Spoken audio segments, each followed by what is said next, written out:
Up on the agenda on Dubai Eye 103.8 with Virtuzone. Business set up with no regrets. Hello there, welcome back and welcome to Starting Up with Virtuzone. This hour is our chance to get into the nitty-gritty of life as an entrepreneur in Dubai, to meet the who's who in the world of startups and to get advice from those in the know. And this morning I am joined in the studio by my co-host, Neil Petch, who is, of course, the chairman of Virtuzone. Neil, good morning. Good morning, Georgia. How are you? I'm doing fantastic. I think you brought me in specially for this topic today, actually. That is interesting you say that, because I have to say I don't know about your autobiography in a great deal of detail. So I don't know if you actually have any failures in your library. I thought you were going to say you don't know anything about failure and that's why you've brought me in. Yeah. Well, there you go. When you're this old, you're bound to have made a few mistakes. And actually, you know, the whole ethos of our company is we encourage the 130 staff that we have be prepared to make mistakes, because if you don't make mistakes you're not pushing hard enough. And obviously what's happened just now in the whole world is not under our control, but how you act and react to it is under our control. So first thing, don't panic. Second thing, look to your strengths. Do something that gives you a bit of a boost. If you've had a bit of a crap day at the office, so to speak, or at the, you know, on your crypto wallet, if you let that dominate, then you're not going to be as good an operator. So I'd say the main thing that I can bring to this show is, yes, it's happened to me a few times before, and I'm still smiling.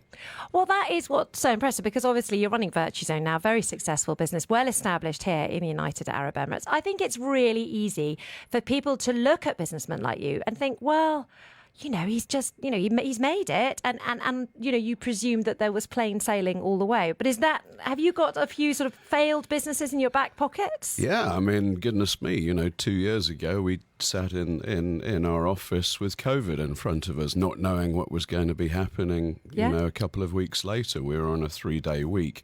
When we launched Virtuzone, which was 2008, 2009, the world was crashing around us. And we thought, Dubai is going to be insulated from that. Of course, it wasn't. It was the biggest crash that Dubai had ever experienced. Yeah, just 6 months after the States, basically. And so I, in my genius, invested a huge amount of money in property at that stage. So I suppose lesson number one, if I'm tipping you when to invest in property, do the reverse. And lesson number two, actually, Virtuzone, you know, because people wanted, look, things were tough all over the world.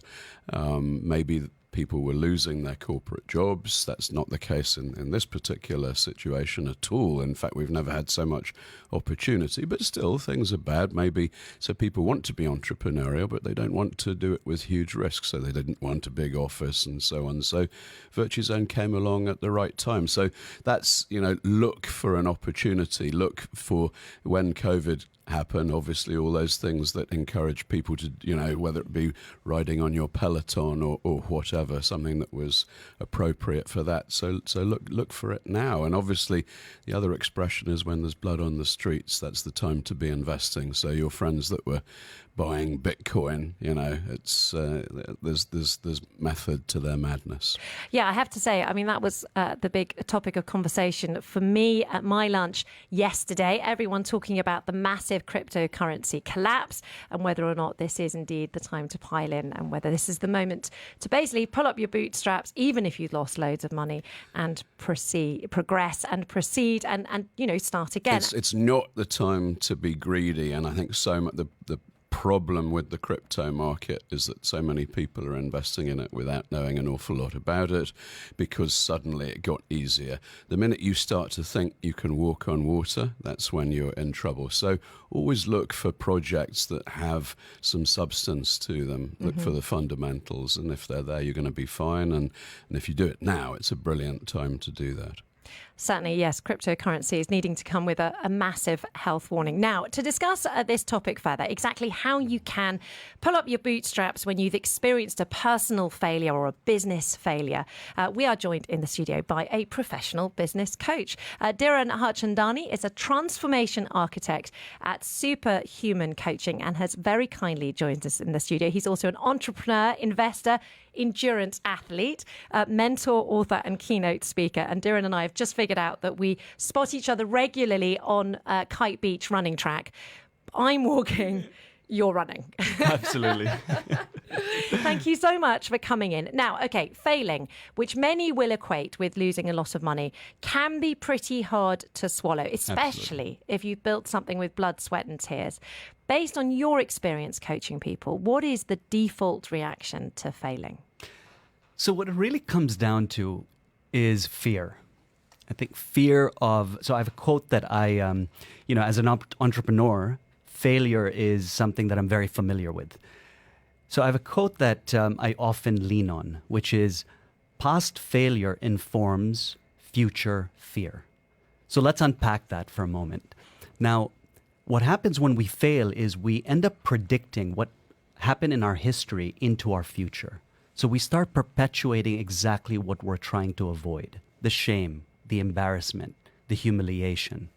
All of those really difficult emotions. That's what really entrepreneurs or humans in general struggle with dealing with. It's that difficult emotion. So people who are actually able to stand up and overcome the failure or try again are people who say, okay, I've dealt with it, right? It's a difficult emotion, but I can overcome it and give it another try. Dhiren, I'm fascinated. You know what? I was preparing for this and I was reading your CV, and 3.5 hours later I was still going and you were still doing amazing things. So, one of the best things when you're being coached is to see someone who's inspired themselves. George has just told me you're running every morning, so getting the endorphins going. What motivates you, and particularly in bad times, such as we're talking about now, how you react to things like this? What do you use? So for me, it really comes down to my why.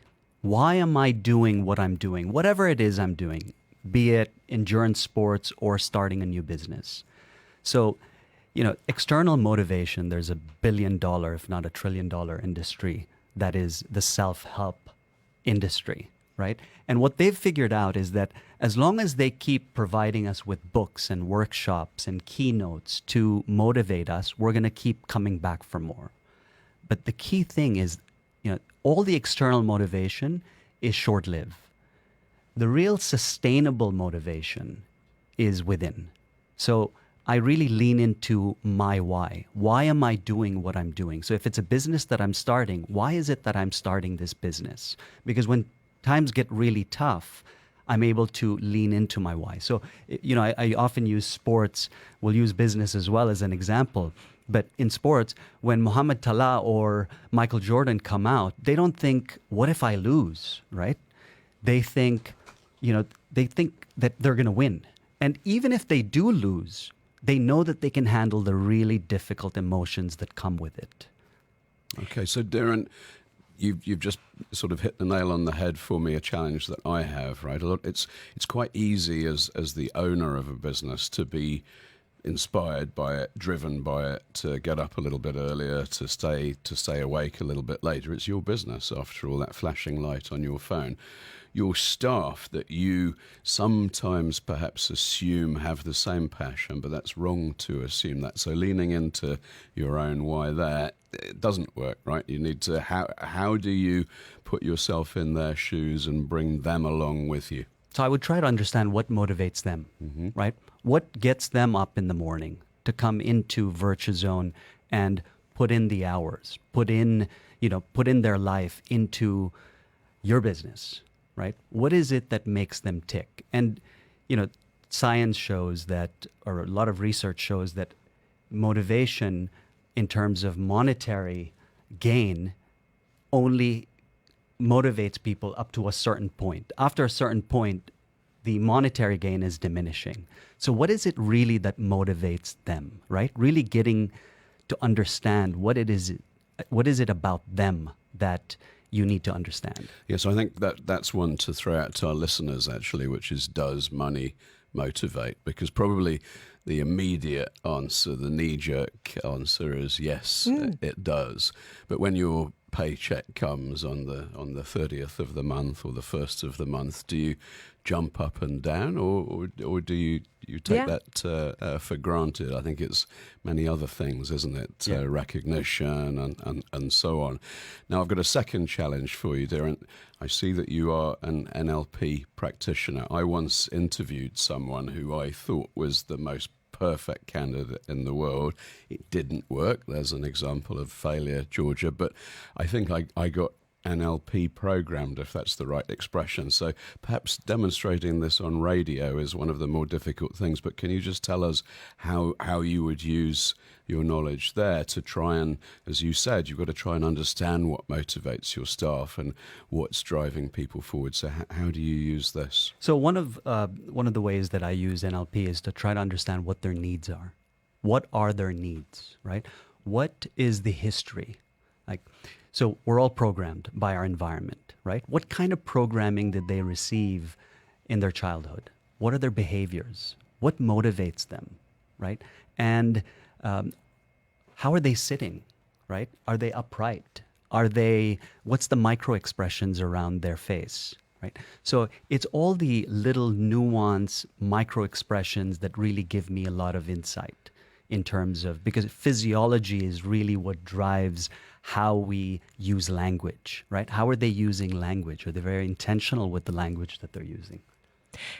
So you've explained to me that one of the main ways in which you can drive people forwards and when they've had a failure is for them to find their why. But you've also mentioned that you carry this legacy of fear with you if you have failed. Can those two counteract each other to enable yourself, an entrepreneur, to achieve going forward? Yeah, I think you lean into the why to overcome the history of failure, to overcome those difficult emotions when you face them. Because inevitably, entrepreneurship is really, really hard, right? It's not for everybody. It takes a special breed of human to get into a journey wherein, the success rate is 5%, right? We know the stats. 95% of businesses fail within the first few years, so on and so forth, right? As a matter of fact, Reid Hoffman, the famous venture capital, came up with this metaphor. He said, entrepreneurship is like jumping off a cliff and building a plane before you hit the ground. It's really difficult, right? But when you are able to handle, at the end of the day, it's really all about the emotions that we face when we're in the middle of failure. Darren, thank you so much. That is such a brilliant summary there for us to end this interview on. And going forward, I think one of the big things that we want to do is get people to ring into the program because as you mentioned, entrepreneurship is incredibly difficult. So if anyone's got any questions, we are going to be leaning on Neil just before midday. He's going to be our agony uncle when it comes I am, but I don't know how to build a plane. You don't know how to build a plane? Okay, so we won't. You know that. Those questions are not allowed. but do get in touch if you've got any questions about how to build your business. 4001, or of course you can message us at 04 871 5500.